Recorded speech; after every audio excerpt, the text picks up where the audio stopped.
Monica is the CEO of the Genetic Support Network of Victoria, and she supports support organisations. So she's my support group that I go to when I need help. And we're going to have a short conversation about connectivity and why it's important to connect with a support organisation. You know, you might not be connected right now to us, or you might be thinking about it. So why should people connect to a support organisation? I think because support organisations are or can be a lifeline and pathway to information, and I think Fiona said it just before, like to families and people who can relate to your experience. They can be a source of information that helps you to access different things that you might need through the health system or through the NDIS. It could just be people to share frustration with. Venting. We do a lot of that, don't we? That can be really important sometimes, to just have people who know what you're going through, to be able to say, hey, I just have to get this off my chest. I just have to be able to unload this so then I can move on. Because rare disease, and you know, I don't need to tell anyone on this call anything about rare disease. It can be really isolating. It can place incredible stress and pressures on families. So to actually have a lifeline to, and I was going to say connection, and I know we're talking about connectivity, but it is that someone gets me without me having to explain my story over and over and over and over. People get me. Yeah. And the other, I guess, from my point of view, and we spoke about this before, connecting with a patient organisation group gives you that teamwork, that ability to, you know, get things through quicker. You know, you said to me before, you've been speaking to other organisations, and you said to me, oh, their biggest thing is the community doesn't connect with them. How can we change that?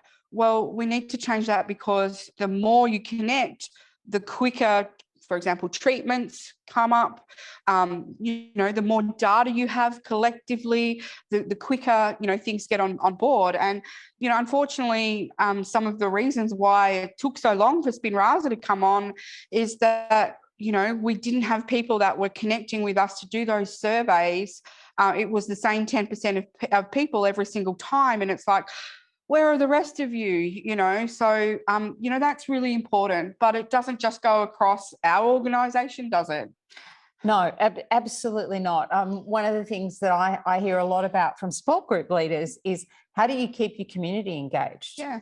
Because everybody's living a life, and each person is having a different experience with whatever it is that's impacting on their lives at any given time. So it's this whole kind of movable feast all the time. And if you're an organisation, and our support groups are organisations, some are, I'm saying organisations, some are one person, some are some have offices and staff and everything in between. But every one of them is seeking to make the lives of the people that they exist and set themselves up for in the first place, to make those lives easier, to provide avenues to a better quality of life, whatever that looks like for each individual family, because it's different. And to do that, you need to be making strategic difference. So you need to be influencing what government's doing. You need to be influencing what policies are being written about health and the delivery of health, but not just health, mental health, NDIS, employment, education, health and well-being. The list Well, goes on. The list goes on and on and on. And we're in Melbourne, part of Victoria, part of Australia.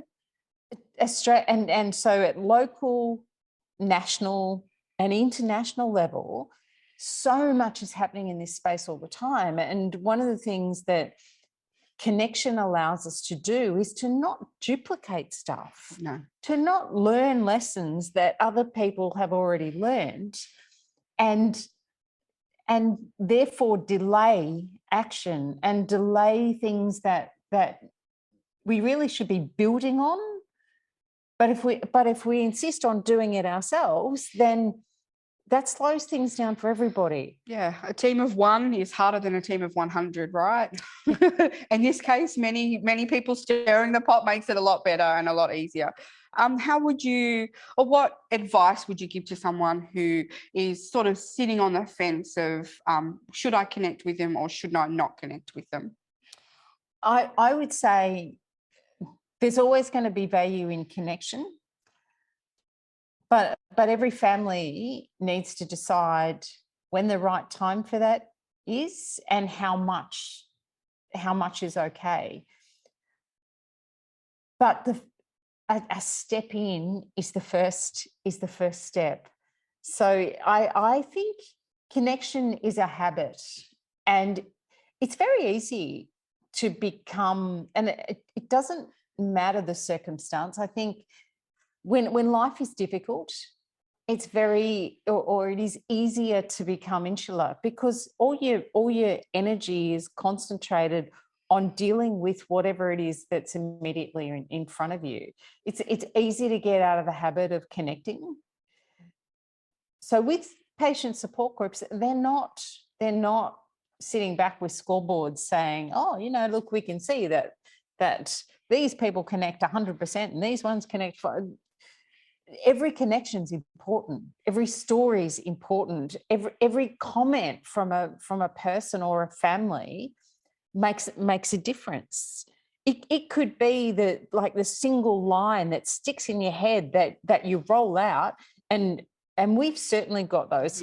As you saw before, we go to lots of meetings together, and we would roll out really similar quotes and things that have randomly come across our paths from families and individuals and stuck with us. Yeah, like those. And they're the things that make a difference, you know?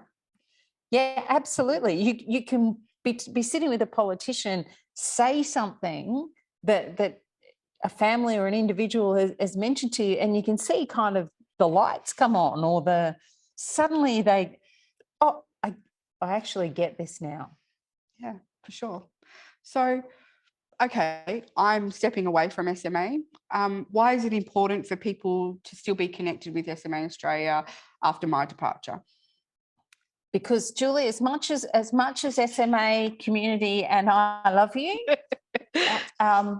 the SMA community is not Julie Seni. No. And Julie Seni is not the SMA community. That's right.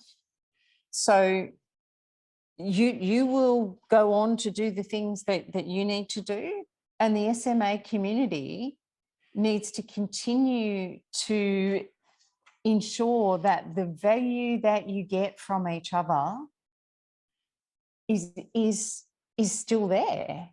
And that piece is no one's job.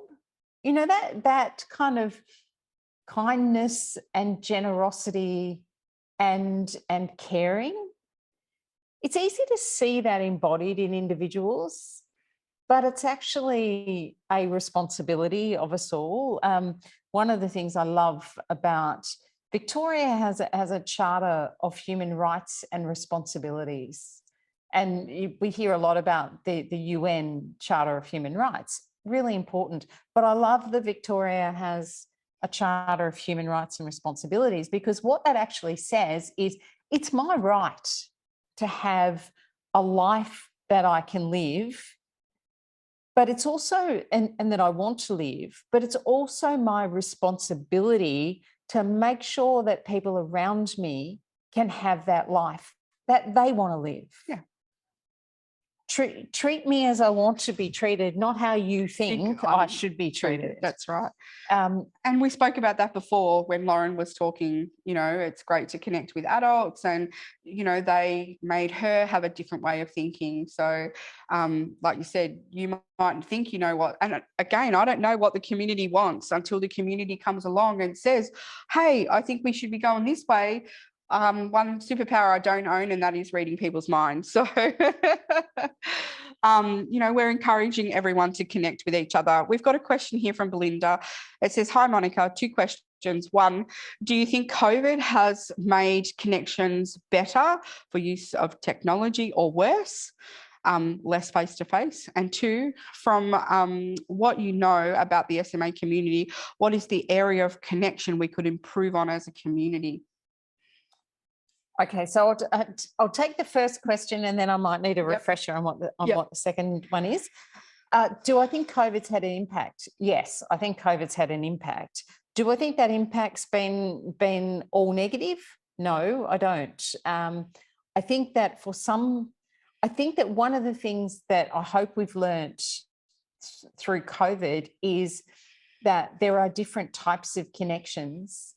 And there can be depth of connection regardless of the mechanisms that we have in place to make it happen. We've learnt that telehealth can work.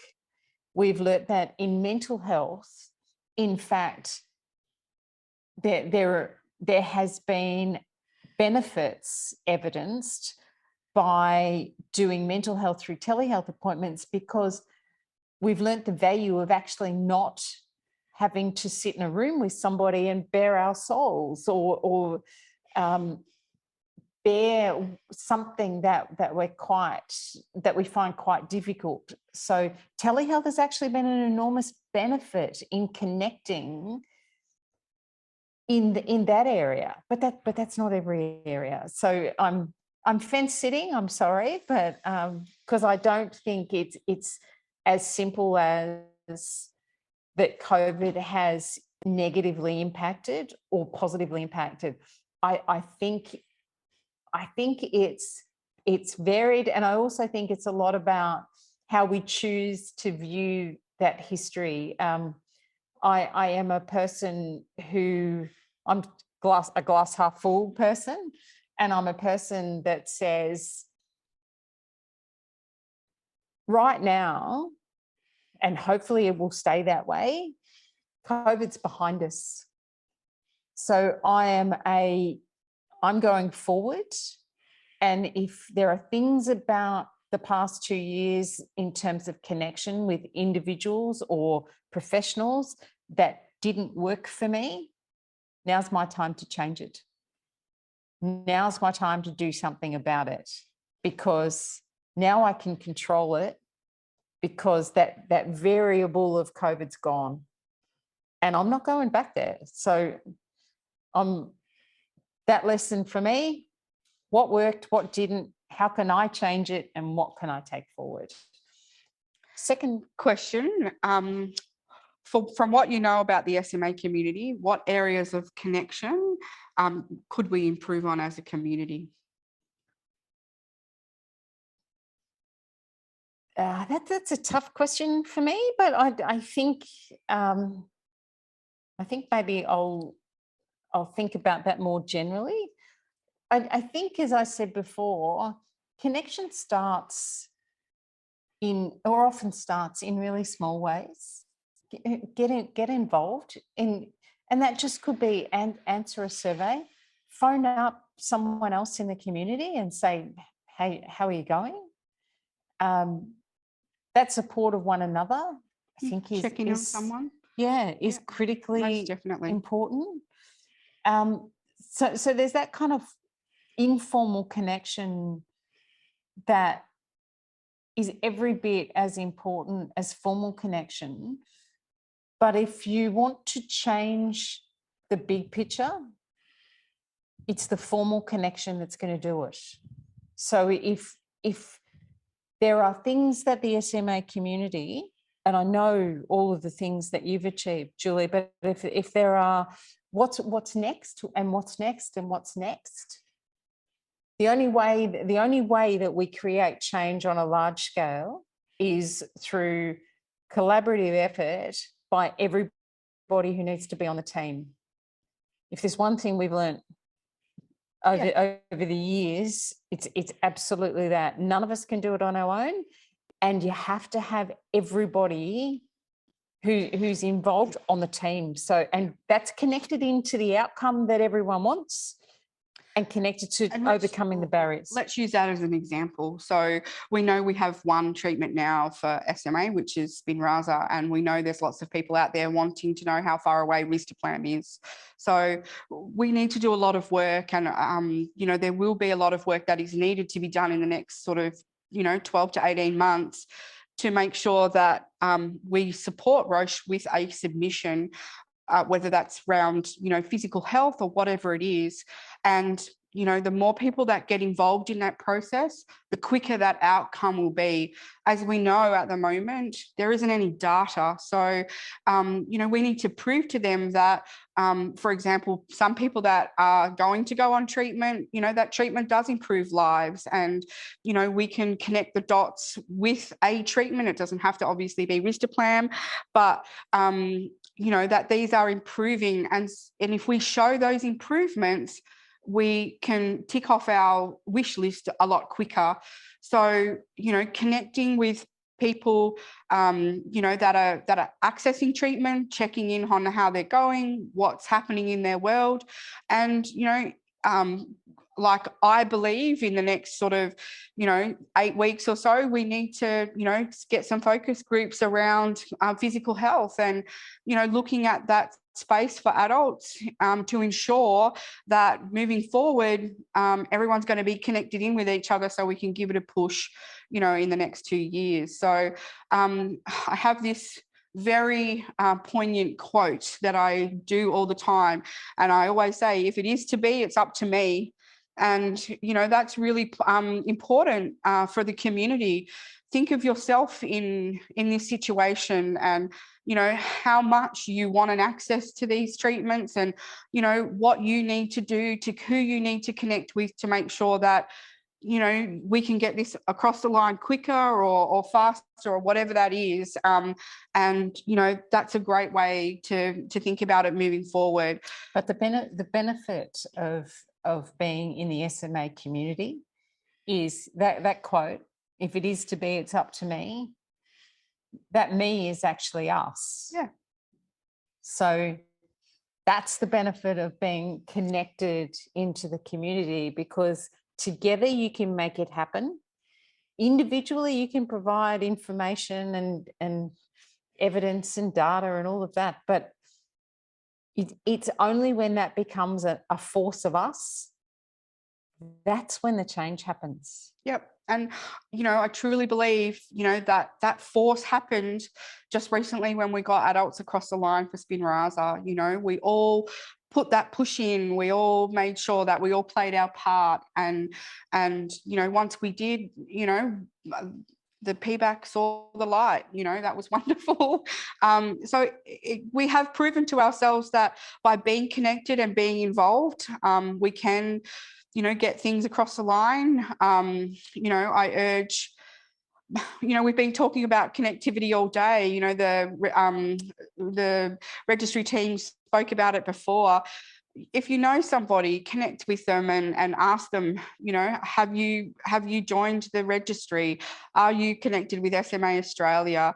There's lots of ways moving forward that we can all support each other, because it's really important that we have some firm facts and figures for, people like PBAC, of what our community looks like. And without that connectivity, we can't provide those important resources moving forward.